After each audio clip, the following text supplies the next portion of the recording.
नमस्कार, मैं Ashish Singh mission institute Prayagraj के ऑनलाइन चैनल से आप सभी साथियों का स्वागत करता हूं। साथ ही साथ उम्मीद करता हूं कि आप सभी लोग स्वस्थ होंगे और पढ़ाई लिखाई की बेहतरीन प्रक्रिया दोस्तों अच्छे से जारी होगी। तो आज का जो सेशन है आप देख रहे होंगे वायुमंडल की संरचना, और वायुमंडल के संदर्भ में 2 लेक्चर आप लोगों को ऑलरेडी मिल चुके हैं। ठीक है, क्योंकि ये टॉपिक बहुत बड़ा होता है। इसमें अगर आप देखें तो वायुमंडल की परिभाषा है, उसका स्ट्रक्चर कैसा है, उसकी परतें कैसी हैं, परतों के अलावा वायुदाब क्या होता है, वायु संचार क्या होता है, इसी प्रकार बादल क्या है, वर्षा क्या है, और इसी प्रकार जो हमारे उष्णकटिबंधीय या फिर क्लाइमेटिक जोन्स हैं उनके विषय में इसमें पढ़ना होता है। तो इसकी तैयारी दोस्तों आप लोग कराई जा रही है। आप सभी लोग बहुत ही गंभीरता पूर्वक चीजों को एक एक करके समझते जाइएगा और आवश्यकता अनुसार जहां पर भी आपको आवश्यकता पड़े उनको अच्छे से नोट भी करते चलना है। ठीक है, तो आइए शुरुआत करते हैं। पहला क्वेश्चन आपके सामने है। पहला क्वेश्चन है, किस वायुमंडलीय परत को मौसमी परिवर्तन की छत के नाम से जाना जाता है? ठीक है, तो यहाँ पर देखिए क्वेश्चन तो बहुत है, उम्दा आया है। वायुमंडलीय परत को मौसमी परिवर्तन के छत के नाम से जानते हैं। क्या इसमें समताप मंडल है? ध्यान दीजिए दोस्तों, क्या इसमें समताप मंडल है या फिर क्षोभ मंडल है, आयन मंडल है या फिर मध्य मंडल है? 4 ऑप्शन इसमें दिए हुए हैं ABCD करके। यहां पर आपको ध्यान देना है, हमारी पृथ्वी हो गई, अर्थ हो गया, और अर्थ के चारों तरफ यानी पृथ्वी के चारों तरफ वायु का एक आवरण पाया जाता है। इसी आवरण को हम वायुमंडल कहते हैं। वायु का यह आवरण पृथ्वी के द्वारा या पृथ्वी की सतह से गुरुत्वाकर्षण बल के द्वारा जुड़ा होता है। इसीलिए दोस्तों हम इसे पृथ्वी का वायुमंडल भी कहते हैं। अब इसमें आप देखेंगे तो सामान्य रूप से जो परतें हैं, सबसे पहली परत को हम क्षोभ मंडल कहेंगे। क्या कहेंगे दोस्तों? क्षोभ मंडल कहेंगे। दूसरा हो गया समताप मंडल। सेकेंड जो लेयर है उसे क्या कहेंगे? समताप मंडल कहेंगे। समताप मंडल के अलावा आप देखिए तीसरी जो परत है मध्य मंडल है, और चौथी जो परत है जिसे हम आयन मंडल कहते हैं, या क्या कहते हैं दोस्तों? आयन मंडल कहते हैं। और सबसे लास्ट वाले को हम बाहरी मंडल या बहिर्मंडल के नाम से जानते हैं। अब आइए इनके विषय में थोड़ा सा हम लोग इनकी विशेषताओं को समझते हैं। सबसे पहले क्षोभ मंडल की अगर हम बातचीत करें, तो क्षोभ मंडल में आप सभी लोगों को पता होना चाहिए कि ये जो मंडल है पृथ्वी की सतह से जुड़ा हुआ है। पृथ्वी की सतह से जुड़ा हुआ मंडल कौन सा है? क्षोभ मंडल है, जिसकी औसत ऊंचाई आप सभी लोग जानते हैं 12 किलोमीटर के आसपास है। औसत ऊंचाई दोस्तों कितनी है? 12 किलोमीटर है। और इस मंडल में सभी प्रकार की मौसमी घटनाएं होती हैं। याद रखिएगा, मौसमी घटनाओं का यहाँ से तात्पर्य है कि वर्षा हो गया, वाष्पीकरण हो गया दोस्तों, वाष्पीकरण हो गया, या फिर चक्रवात वगैरह का निर्माण हो। ठीक है, बादलों का निर्माण हो, बादल हो गए, कोहरा हो गया। ये जो तमाम चीजें हैं ये कहीं ना कहीं मौसम संबंधी घटनाओं के अंतर्गत शामिल होती हैं। तो क्षोभ जो मंडल है इसीलिए इसे परिवर्तन मंडल भी कहते हैं, या इसी को हम मौसमी मंडल भी कहते हैं। याद रखिएगा, मौसमी मंडल भी कहते हैं। तो कुल मिला के क्षोभ मंडल के विषय में आपने सीखा। अब इसमें देखिए कभी कभी पूछ लेता अधिकतम ऊंचाई कितनी है, अर्थात इसका अधिकतम ऊंचाई कितनी है और न्यूनतम ऊंचाई कितनी है, इसको भी आप सभी लोगों को समझना है। अधिकतम ऊंचाई विषुवत रेखा से है जिसका 18 किलोमीटर। याद रखिए, अधिकतम ऊंचाई विषुवत रेखा या भूमध्य रेखा के पास से अगर हम मेजरमेंट करें तो हमें 18 किलोमीटर ये समझ में आता है। और दूसरा जो न्यूनतम ऊंचाई है वो 6 किलोमीटर है जो ध्रुवों के पास से है। तो कुल मिला के आप देखें तो औसत ऊंचाई 12 किलोमीटर, अधिकतम ऊंचाई 18 किलोमीटर भूमध्य रेखा से, और न्यूनतम ऊंचाई 6 किलोमीटर आप देखेंगे तो ये ध्रुवों से है। ठीक, इसके अलावा भी आप देखेंगे क्षोभ मंडल जो है उसमें ऊंचाई के साथ साथ अर्थात ऊंचाई बढ़ने पर तापमान में गिरावट आती है। दोस्तों, तो इसको भी आप लोगों को समझना है। ठीक है, तो किस वायुमंडलीय परत को मौसमी परिवर्तन की छत के नाम से जानते हैं? अगर आप यहां से समझें तो यहां से आप लोगों को उत्तर मिल गया होगा कि समताप मंडल होगा, क्षोभ मंडल होगा, आयन मंडल होगा या फिर मध्य मंडल होगा। तो इसका सही जवाब है क्षोभ मंडल। बी ऑप्शन को सभी लोग सही करेंगे। ट्रोपोस्फियर, ट्रोपोस्फियर अर्थात क्षोभ मंडल या मौसमी मंडल, या फिर इसी को हम संवहनी या परिवर्तन मंडल के नाम से भी जानते हैं। अगला क्वेश्चन ये रहा दोस्तों। अगला क्वेश्चन है हवाई जहाज प्रायः डॉट डॉट डॉट में उड़ते हैं, यानी यहाँ पर खाली स्थान है। अब आपको पूछ रहा है कि आखिर वो किस मंडल में उड़ते हैं। ठीक है, समताप मंडल, क्षोभ मंडल, ब्राहा मंडल या फिर मध्य मंडल। दोस्तों हवाई जहाज तो आप सभी लोग देखते ही हैं, कहीं भी उड़ सकते हैं, लेकिन यहाँ पर आपको समझना है कि वायुमंडल अर्थात जो अंतरराष्ट्रीय स्तर की जो उड़ानें होती हैं वो सामान्यतः समताप मंडल से ही संबंधित होती हैं, क्योंकि यहाँ पर मौसमी संबंधी अर्थात मौसम संबंधी कोई घटनाएं नहीं पाई जाती हैं, इसलिए उड़ानों को प्रभावित करने वाले समान रूप से कारक विद्यमान नहीं होते हैं। इसलिए समताप मंडल एक उपयुक्त मंडल होगा जो अंतरराष्ट्रीय उड़ानों या जहाज उड़ानों के हवाई जहाजों की उड़ानों के लिए महत्वपूर्ण होता है, अनुकूल होता है। तो यहाँ पर समताप मंडल को सही करना है, ए विकल्प को इसका सही उत्तर देना है। ठीक है, अब चूंकि समताप मंडल के विषय में है तो आपको इसको भी समझना है। समताप मंडल की जो औसत ऊंचाई है 50 किलोमीटर तक है दोस्तों। कितना है? 50 किलोमीटर तक है। और इस मंडल की दो समान रूप से परतें, एक है समताप परत, समताप परत है दोस्तों, इसी समताप परत में ही अंतरराष्ट्रीय उड़ानें संभव होती हैं। दूसरा है ओजोन परत। दूसरा दोस्तों क्या है? ओजोन परत है। ओजोन परत है जिसे O3 लेयर कहते हैं। इस लेयर का भी बहुत ही महत्वपूर्ण उपयोग है, क्योंकि ये सूर्य से आने वाली परावैंगनिक किरणों को रोक लेती हैं, इनको कहीं ना कहीं अवशोषित कर लेती हैं, जिससे पृथ्वी की सतह पर डायरेक्ट यूवी रेजेस नहीं पहुंच पाती है। लेकिन ये जो O3 लेयर है ये डिस्टर्ब होती है, प्रभावित होती है CFC से। किससे प्रभावित होती है दोस्तों? CFC से प्रभावित होती है।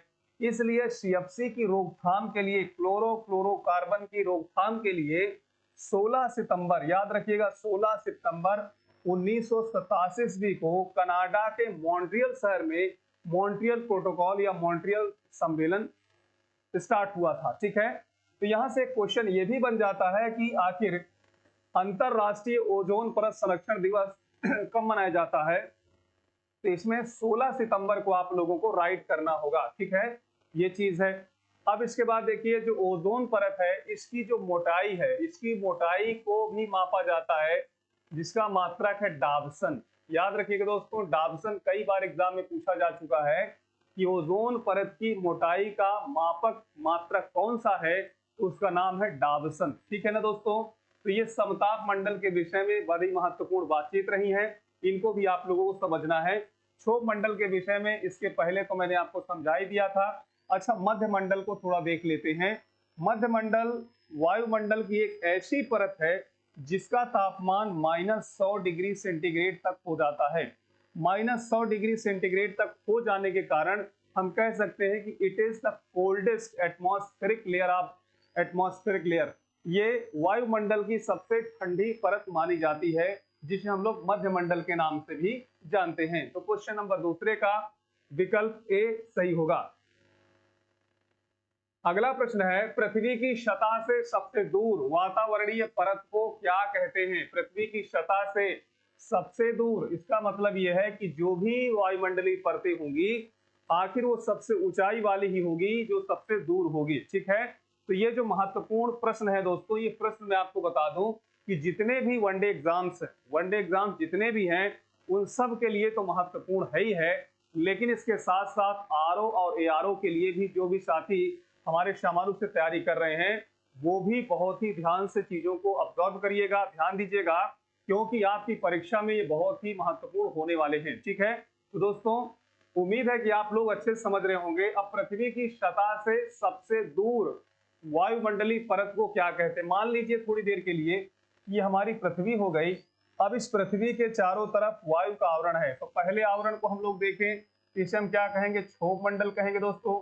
क्या कहेंगे? क्षोभ मंडल कहेंगे। दूसरे आवरण को कहें तो इसे हम समताप मंडल कहेंगे, समताप मंडल हो गया। तीसरा जो आवरण हुआ दोस्तों उसे हम क्या कहें? तीसरा आवरण हुआ दोस्तों मध्य मंडल। चौथा आवरण क्या हुआ? चौथा आवरण आपके सामने है, इसे कहेंगे आयन मंडल। आयन मंडल। अब इसके बाद देखिए, जो मंडल समान रूप से होगा उसे बाहरी मंडल कहेंगे या बहिर्मंडल कहेंगे, एग्जॉस्फियर कहेंगे। तो यहाँ पर देखिए कौन सा सही हो सकता है? क्या मध्य मंडल बताएंगे, समताप मंडल, या बाहरी मंडल, या फिर आयन मंडल? तो सही जवाब क्या होगा? पृथ्वी की सतह से सबसे दूर वातावरणीय परत को क्या कहते हैं? सी ऑप्शन को सभी लोग सही करेंगे। क्वेश्चन नंबर तीसरा, ऑप्शन से इज राइट। क्लियर है?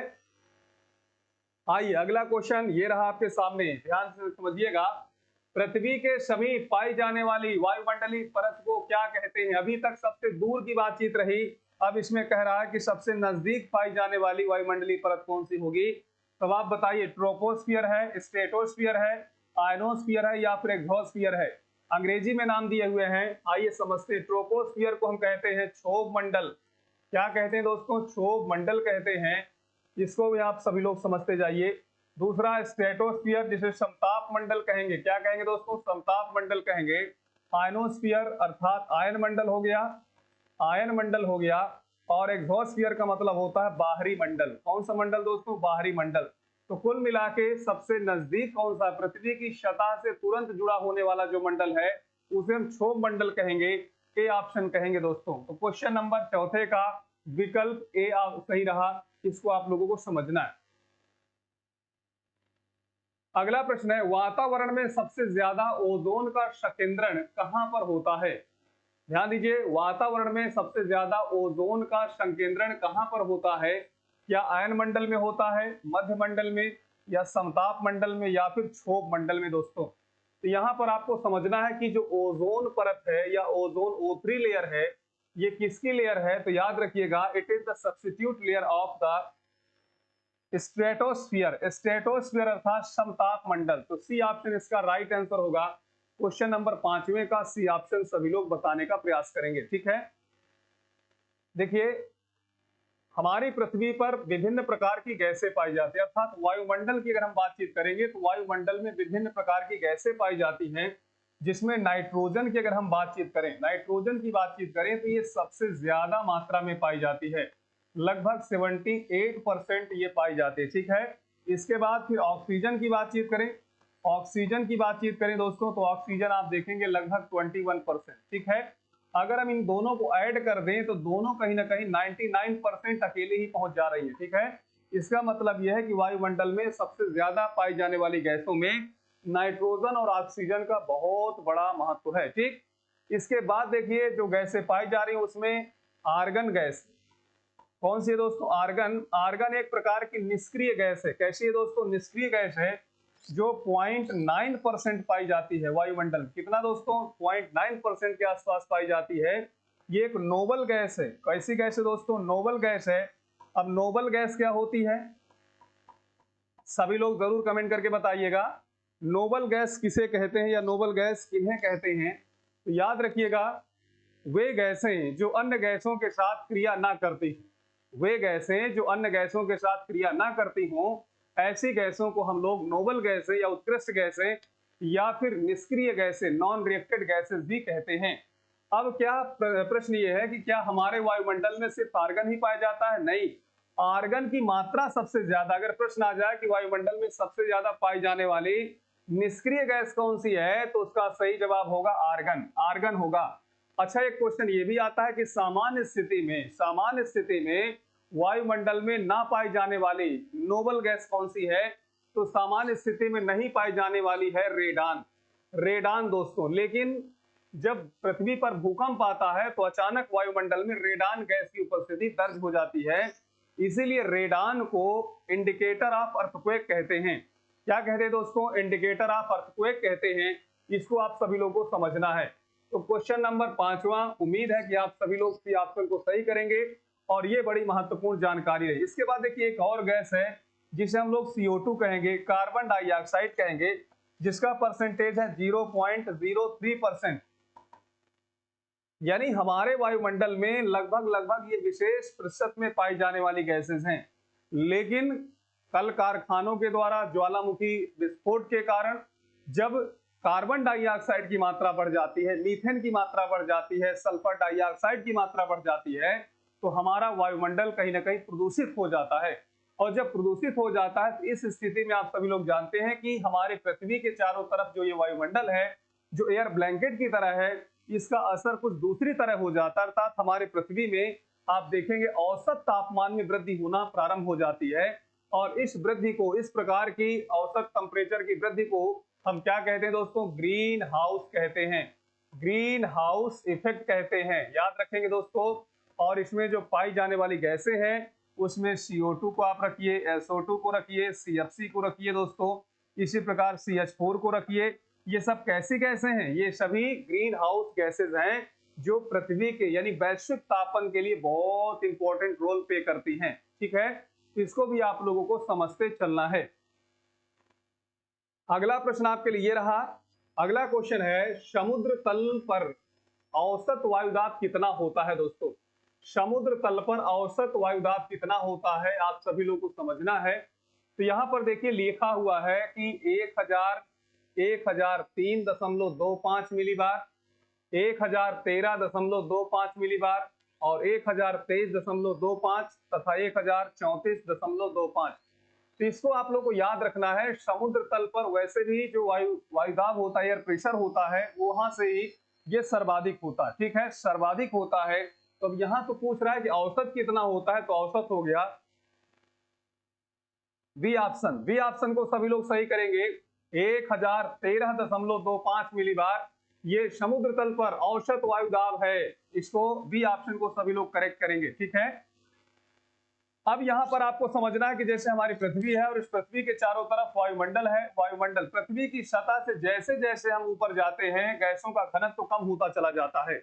गैसों का जो घनत्व होगा दोस्तों क्या होता जाएगा? कम होता चला जाएगा। इसका मतलब यह है कि क्षोभ मंडल में गैसों का जो डेंसिटी होती है वो सबसे ज्यादा होती है, सबसे ज्यादा होती है। ठीक है, और पृथ्वी की सतह पर वायु का जो भार पड़ता है, पृथ्वी की सतह पर, पृथ्वी की सतह पर जो वायु का भार पड़ता है, वायु का भार पड़ता है दोस्तों, उसी को हम क्या कहते हैं? एयर प्रेशर कहते हैं, एयर प्रेशर कहते हैं। याद रखिए दोस्तों, एयर प्रेशर कहते हैं। और एयर प्रेशर को मापने का जो मापक होता है उसे हम क्या कहते हैं दोस्तों? बैरोमीटर कहते हैं। इसको भी याद रखिएगा, बैरोमीटर। क्या कहते हैं दोस्तों? बैरोमीटर कहते हैं। और इसका जो मात्रक होता है, यूनिट होता है, उसे हम पास्कल कह सकते हैं या फिर मिलीबार कह सकते हैं दोस्तों, या फिर मिलीबार कह सकते हैं। इसीलिए आप देखेंगे कि यहाँ पर मिलीबार में ही जो है, जो आपके सामने डिजिट दी गई हुई है वो मिलीबार में ही दी गई है। ठीक है, ये चीज आपको समझना है। अब पृथ्वी पर क्या एयर प्रेशर हमेशा सब जगह समान होगा? उत्तर नहीं, उत्तर नहीं दोस्तों। याद रखेंगे क्यों? क्योंकि हमारी पृथ्वी पर यहाँ पर 0 डिग्री अक्षांश है। अगर 0 डिग्री अक्षांश के पास देखेंगे तो यहाँ पर सूर्य का सीधा प्रकाश पड़ता है। जब सूर्य का सीधा प्रकाश पड़ता है इसका मतलब यह है कि यहाँ पर जो गैसेस होंगी वो हल्की होकर ऊपर उठेंगी, और ऊपर उठने के कारण यहाँ पर क्या होगा दोस्तों? तो लो प्रेशर बनेगा, लो प्रेशर बनेगा। इसका मतलब यह है कि भूमध्य रेखा पर लो प्रेशर बनेगा और ध्रुवों पर क्या होगा? गैसें समान रूप से ठंडी होकर बैठी रहेंगी, वहीं पर इकट्ठा रहेंगी। इसलिए यहाँ पर हाई प्रेशर की स्थिति बनेगी। यहाँ पर क्या बनेगी दोस्तों? हाई प्रेशर की स्थिति बनेगी। तो इसलिए दोस्तों हाई प्रेशर से लो प्रेशर की ओर हवाएं चलती हैं। हमेशा याद रखिए, जो एयर सर्कुलेशन होता है वो हाई प्रेशर से लो प्रेशर की ओर ही होता है। इसको भी आप लोगों को समझना है। और जो एयर सर्कुलेशन है दोस्तों, अगर उसको हम क्लासिफाइड करें तो 3 प्रकार से क्लासिफाइड कर सकते हैं।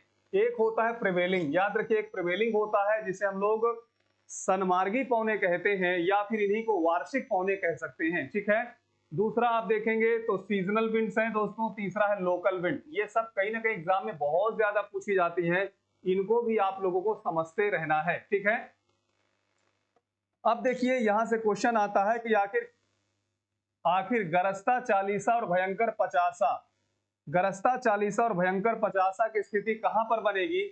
ये 0 डिग्री है। याद रखिएगा दोस्तों, 0 डिग्री से 10 डिग्री उत्तर, 10 डिग्री नॉर्थ और 10 डिग्री साउथ। 10 डिग्री नॉर्थ हो गया, 10 डिग्री साउथ हो गया। 0 डिग्री से 10 डिग्री उत्तर और 10 डिग्री के बीच में शांत पेटी का निर्माण होता है दोस्तों, शांत पेटी का निर्माण होता है। इस शांत पेटी को कहते हैं डोल्ड्रम। क्या कहते हैं दोस्तों? डोल्ड्रम कहते हैं।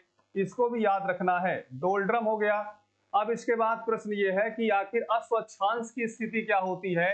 तो 30 डिग्री, याद रखिए 30 डिग्री नॉर्थ, 30 डिग्री नॉर्थ के आसपास चलने वाली जो वेस्टर विंड होती हैं, पछुआ पवनें होती हैं, इन पवनों को हम हॉर्स विंड कहते हैं या फिर इसको हम अस्वच्छांश कहेंगे। अस्वच्छांश कहिए, क्या कहेंगे दोस्तों, अस्वच्छांश या हॉर्स लैटिट्यूड के नाम से हम लोग जानते हैं। यहां पर अगर हम लोग बातचीत करें, याद रखेंगे 30 डिग्री से 66.5 डिग्री के बीच में साउथ हेमेस्फीयर में, 30 डिग्री से लेकर 66.5 डिग्री के बीच में जो पवनें चलती हैं उसमें 40 डिग्री साउथ अक्षांश पर चलने वाली हवा को गरजता चालीसा कहेंगे। क्या कहेंगे दोस्तों, गरजता चालीसा कहेंगे। और 50 डिग्री साउथ लॉन्गिट्यूड पर या 50 डिग्री साउथ लॉन्गिट्यूड पर इसे भयंकर पचासा का नाम देंगे, भयंकर पचासा का नाम देंगे दोस्तों। और इसके बाद देखिए बचता है 60 डिग्री यानी 60 डिग्री साउथ लैटिट्यूड, और इसे हम क्या कहेंगे, चीखता साठा कहेंगे, चीखता साठा कहेंगे दोस्तों। ठीक है, तो आइए इसको हम लोग थोड़ा और ब्रीफिंग करते हैं। सबसे पहले तो आपने जाना कि हमारी पृथ्वी पर वायु का जो दबाव पड़ता है इसी को हम एयर प्रेशर कहते हैं। एयर प्रेशर को मापने का जो मात्रक होता है, मात्रक दोस्तों वो कहीं ना कहीं मिलीबार या पास्कल होता है, और मापक के रूप में बैरोमीटर का प्रयोग किया जाता है। हवाएं हमेशा हाई प्रेशर से लो प्रेशर की ओर चलती हैं, इस बात को भी याद रखना है। 0 डिग्री से लेकर 10 डिग्री नॉर्थ और 10 डिग्री साउथ के बीच में शांत पेटी का निर्माण होता है जिसे डोल्ड्रम कहा जाता है, इसको भी आपको याद रखना है। 30 डिग्री नॉर्थ लैटिट्यूड को हॉर्स लैटिट्यूड कहते हैं। इसी प्रकार 40 डिग्री, 50 डिग्री और 60 डिग्री साउथ लैटिट्यूड को क्रमशः गरजता चालीसा, भयंकर पचासा और चीखता साठा के नाम से भी हम लोग जानते हैं। तो क्वेश्चन नंबर 6वें का उम्मीद है कि आपको व्याख्या समझ में आई होगी और बी ऑप्शन को इसको राइट करना है। अगला प्रश्न ये रहा, वायुदाब प्रायः सर्वाधिक होता है जब वायु होती है। क्या होती है दोस्तों, वायुदाब सर्वाधिक होता है, यानी एयर प्रेशर की अगर बातचीत किया जाए, एयर प्रेशर जो होता है वो सर्वाधिक कब होता है। आप सभी लोग बताइए दोस्तों, ठंडी तथा शुष्क हो, ठंडी तथा नम हो, उष्ण तथा शुष्क हो, या फिर उष्ण तथा नम हो। देखिए इसके लिए जो डायग्राम है, इस डायग्राम को पहले समझिए। ये हमारी पृथ्वी हो गई और ये हो गया 0 डिग्री अक्षांश। 0 डिग्री अक्षांश के पास आप सभी लोग जानते हैं कि सूर्य का प्रकाश सीधा सीधा पड़ता है। जब सूर्य का प्रकाश सीधा पड़ेगा अर्थात टेम्परेचर ज्यादा होगा तो यहाँ की जो गैसेस होंगी वो क्या होंगी दोस्तों, गर्म होकर ऊपर उठेंगी, है ना, अपलिफ्ट होंगी। तो जब गर्म होकर गैसें ऊपर उठेगी तो उनका दबाव क्या होगा, कम होगा, कम होगा। इस स्थिति में हम कह सकते हैं कि जो इक्वेटर रीजन होता है, उष्णकटिबंधीय क्षेत्र होता है या फिर भूमध्य रेखीय क्षेत्र होता है, वहां पर एयर प्रेशर कम होगा। और ज्यादा कहां पर होगा दोस्तों, याद रखिएगा ज्यादा कहां पर होगा, तो जहां की वायु कोल्ड होगी। याद रखिए कोल्ड होगी, क्यों कोल्ड होगी, क्योंकि यहां पर आप देखेंगे कि इनडायरेक्टली सोलर रेडिएशन आपका पड़ता है, इसलिए यहां पर हवाएं कोल्ड होंगी और इसके साथ साथ दोस्तों शुष्क होंगी। इसलिए यहां पर ए ऑप्शन को सभी लोग सही करेंगे। क्वेश्चन नंबर 7वां, विकल्प ए इज राइट। अगला प्रश्न है, वायुदाब में अचानक आने वाली कमी, वायुदाब में अचानक आने वाली कमी निम्न में से किसका सूचक है। स्वच्छ मौसम का, तूफानी मौसम का, अत्यधिक शीतल मौसम का, या फिर वर्षा के मौसम का। देखिए वायुदाब के मापक का नाम तो आप सभी लोग जानते होंगे, बैरोमीटर नाम है। क्या नाम है दोस्तों, बैरोमीटर नाम। ठीक है, बैरोमीटर में 3 कंडीशन होती है। एक होता है कि स्थिर रहना, एक है स्थिर रहना, दूसरा दोस्तों अचानक अचानक जो पारा होता है Hg होता है वो नीचे गिर जाता है, और इसके साथ साथ Hg जो है अचानक ऊपर उठ जाए। 3 कंडीशन, जैसे मान लीजिए थोड़ी देर के लिए थर्मामीटर होता है ना, थर्मामीटर होता है, सामान्य रूम टेम्परेचर में रखा है तो उसका जो पारा होगा वो स्थिर ही होगा। ठीक है, अब मान लीजिए कि उसको अगर आप बर्फ के क्षेत्र में रखते हो तो वो टेम्परेचर दूसरा दिखाएगा, और अगर मान लीजिए कि उसको जो है हम लोग अपने बॉडी टेम्परेचर के हिसाब से मापते हैं, मेजरमेंट करते हैं, तो उसका टेम्परेचर ज्यादा होगा, है ना। तो अब प्रश्न ये है कि अगर मान लीजिए अचानक कमी आ जाए, अचानक जो है कमी हो जाए, तो इसका मतलब ये है कि तूफानी मौसम की स्थिति को ये दर्शाएगा। तो बी ऑप्शन को सभी लोग सही करेंगे। अगला प्रश्न है, सामान्य वायुदाब पाया जाता है। सामान्य वायुदाब कहाँ पाया जाता है दोस्तों? पर्वतों पर, रेगिस्तान में, सागर तल पर या फिर धरातल के 5 किलोमीटर ऊपर। सामान्य वायुदाब की जब हम बातचीत करते हैं तो हम वो समुद्र तल से, कहां से मापते हैं दोस्तों? समुद्र तल से ही मापते हैं। सामान्य स्थिति की बातचीत होगी दोस्तों, तो यहाँ पर आप लोग सी ऑप्शन को सही करेंगे, क्योंकि इसके विषय में हमने 7वें और 6वें क्वेश्चन पर इसकी बातचीत की है। ठीक है, अगला क्वेश्चन है, थोड़ा सा बड़ा प्रश्न है, ध्यान दीजिएगा। निम्नलिखित में कौन सा कथन सत्य है? सागर तल पर वायुदाब अधिकतम होता है, वायुदाब को मिलीबार में मापा जाता है, किसी भी स्थान पर वायुदाब 2 बार बढ़ता है और 2 बार घटता है। उपर्युक्त सभी, इस बात को आपको बताना है। देखिए, सागर तल पर वायुदाब अधिकतम होता है, ठीक है। सागर तल ही एक ऐसी जगह है जहां से हम कहीं ना कहीं वायुदाब के विषय में समझते हैं, ठीक है। तो इसका जो सही उत्तर कौन सा होगा दोस्तों? देखिए, बी भी सही है, सी भी सही है और ए भी तो सही है। तो इसके लिए चारों ऑप्शंस को आपको सही करना पड़ेगा, ठीक है। अब देखिए, आपको समझना होगा कि हमारा जो पृथ्वी है, अगर इसमें क्लाइमेटिक जोन की बातचीत करें दोस्तों, तो क्लाइमेटिक जोन में आप सभी लोग जानेंगे, पहला तो होता है ट्रॉपिकल जोन, दूसरा होता है टेम्परेट जोन और तीसरा क्या होता है दोस्तों? तीसरा होता है आपका पोलर जोन। 3 प्रकार के जोन हो गए, और जाहिर सी बात, उत्तरी गोलार्ध में 3 और दक्षिणी गोलार्ध में जो है कहीं ना कहीं आपके बनते हैं 3। तो कुल मिला के ये क्या है? ये आपके क्लाइमेटिक जोन है। इस आधार पे भी चीजों को समझिए। तो जो विषुवत रेखीय क्षेत्र होता है, विषुवत रेखीय क्षेत्र होता है, उसमें भी 10 डिग्री को आपको ध्यान देना है। 10 डिग्री को ध्यान देना है। तो एक तो देखिए ये बन जाता है जिसे शांत पेटी वाला क्षेत्र कहते हैं। तो सामान्य रूप से क्लाइमेटिक जोन की जो संख्या होगी वो 7 होगी। कितनी होगी दोस्तों? 7 होगी। इसको भी आप लोगों को ध्यान में रखना है। अगला क्वेश्चन है, निम्नलिखित में कौन सा कथन सत्य है? वायुदाब के घटने बढ़ने की क्रिया को वायुदाब उच्चावच कहते हैं। वायुदाब के उतार चढ़ाव विषुवत रेखा से ध्रुवों की ओर कम होता जाता है। 60 डिग्री अक्षांश के बाद वायुदाब का दैनिक उतार चढ़ाव नहीं देखा जाता है। उपर्युक्त सभी, देखिए, वायुदाब के घटने बढ़ने की क्रिया को वायुदाब उच्चावच कहते हैं। वायुदाब के उतार चढ़ाव विषुवत रेखा से ध्रुवों की ओर कम होता जाता है। अर्थात हम ये कहें कि ये जो आपका 0 डिग्री अक्षांश है, 0 डिग्री अक्षांश है, जब 0 डिग्री अक्षांश से सामान्य रूप से ध्रुवों की ओर हम जाते हैं तो कह रहा है कि एयर प्रेशर कम होता चला जाता है। यहाँ पर तो देखिए लो प्रेशर ही है, यहाँ तो कम है। फिर इसके बाद देखिए क्या है, आर्कटिक, यानी यहाँ पर आपका ट्रॉपिक ऑफ कैंसर और ट्रॉपिक ऑफ कैप्रिकॉर्न पर तो आप देखेंगे हाई प्रेशर ही बनेगा। इसके बाद फिर लो होगा, इसके बाद फिर हाई हो जाएगा, यानी ध्रुवीय क्षेत्र पर आप देखेंगे हाई है। तो कहने का मतलब है कि पहले क्या होगा दोस्तों? कम है, तो कम होने के बाद ध्रुवीय क्षेत्र पर जाने पर क्या होता जाता है? कम होता जाता है। 60 डिग्री अक्षांश के बाद वायुदाब का दैनिक उतार चढ़ाव नहीं देखा जाता है। उपर्युक्त सभी, तो इसमें आप सभी लोग बताइएगा दोस्तों, डी ऑप्शन, इसका डी ऑप्शन राइट है। अगला प्रश्न है, ग्लोब पर दाब कटिबंध यानी प्रेशर बेल्ट की संख्या कितनी है? तो यहां पर आपको 7 बताना है। सीधा सीधा इसको याद रखिएगा कि ग्लोब पर जो प्रेशर बेल्ट होते हैं उनकी संख्या 7 है दोस्तों। अगला प्रश्न आपके सामने ये रहा, विषुवतीय निम्न दाब पेटी का विस्तार विषुवतीय रेखा के दोनों ओर कितने अक्षांश तक होता है? विषुवतीय निम्न दाब पेटी का विस्तार विषुवतीय रेखा के दोनों ओर कितनी ओर होता है? तो याद रखिएगा 10 डिग्री। कितना होता है इसमें? 5 डिग्री दिया है, 10 डिग्री दिया है, 15 डिग्री दिया है, 20 डिग्री दिया हुआ है। देखिए, दोनों को समझना है पहले। 0 डिग्री अक्षांश हो गया, 0 डिग्री अक्षांश से 10 डिग्री तक अगर हम लोग जाते हैं, 10 डिग्री नॉर्थ और 10 डिग्री साउथ, तो ये जो क्षेत्र होता है वो विषुवत रेखा के दोनों ओर कितने अक्षांशों तक? तो 10 डिग्री तक होता है। इस बात को आपको याद रखना है। और इसी क्षेत्र में ही देखिए शांत विषुवत रेखीय शांत पेटी का निर्माण होता है। शांत पेटी का निर्माण होता है जिसे हम डोल्ड्रम नाम देते हैं। वैसे भी डोल्ड्रम का मतलब होता है शांत क्षेत्र। डोल्ड्रम का मतलब क्या है दोस्तों? शांत क्षेत्र होता है। इसलिए यहां पर बी ऑप्शन को सभी लोग राइट करेंगे।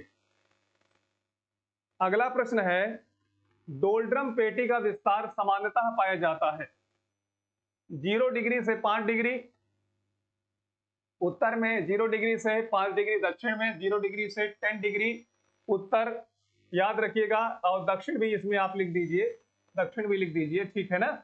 मान लीजिए कि दक्षिण नहीं लिखा हुआ है तो कोई दिक्कत नहीं है। 0 डिग्री से 10 डिग्री आप सभी लोगों को सही करना है। सी ऑप्शन इसका राइट आंसर हो जाएगा। अगला प्रश्न है, डोल्ड्रम क्षेत्र की विशेषता होती है निम्न दाब एवं वायु दाब का अवतलन होता है। निम्न दाब एवं मंद पूर्वी पवने होती है। सामान्य दाब एवं वायु का अवतलन होता है। निम्न दाब एवं शांत पवने होती है। ठीक है, यहां पर देखिए ये हमारा पृथ्वी है, इस पृथ्वी में ये 0 डिग्री हो गया। 0 डिग्री अक्षांशीय क्षेत्र से जब हवाएं इस प्रकार से ऊपर उठती हैं तो जो हवाएं उत्तरी गोलार्ध से इधर से ऐसे आती हैं और कुछ हवाएं आपकी इधर वाली दक्षिण गोलार्ध वाली ऐसे आती हैं, यानी दोनों की डायरेक्शंस को आप देखिएगा।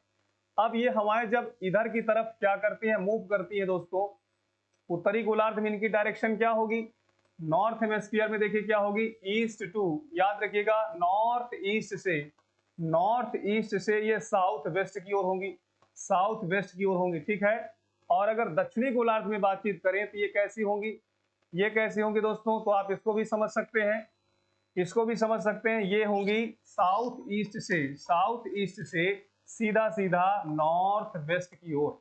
अब प्रश्न ये है कि आखिर ये हवाएं कौन सी होती हैं, तो इन हवाओं को हम क्या कहते हैं दोस्तों, इन हवाओं को हम कहते हैं ट्रेड विंड। क्या होती हैं दोस्तों, ट्रेड विंड होती हैं, अर्थात इनको हम व्यापारिक पवन कहते हैं। अब निम्न दाब एवं वायु दाब का अवतलन है, निम्न दाब एवं मंद। देखिए निम्न दाब तो होगा ही होगा, आप सभी लोग जान ही रहे हैं कि 0 डिग्री अक्षांश पर लो प्रेशर की स्थिति बनती है और हाई प्रेशर से दोस्तों ये हवाएं आती हैं, तो निम्न दाब का वायु का अवतलन होगा, निम्न दाब एवं मंद पूर्वी पवने होंगी, सामान्य दाब एवं वायु दाब का अवतलन, निम्न दाब तथा शांत पवने। ठीक है, तो यहाँ पर देखिए सही कौन सा होगा, तो डी ऑप्शन को सभी लोग सही करेंगे।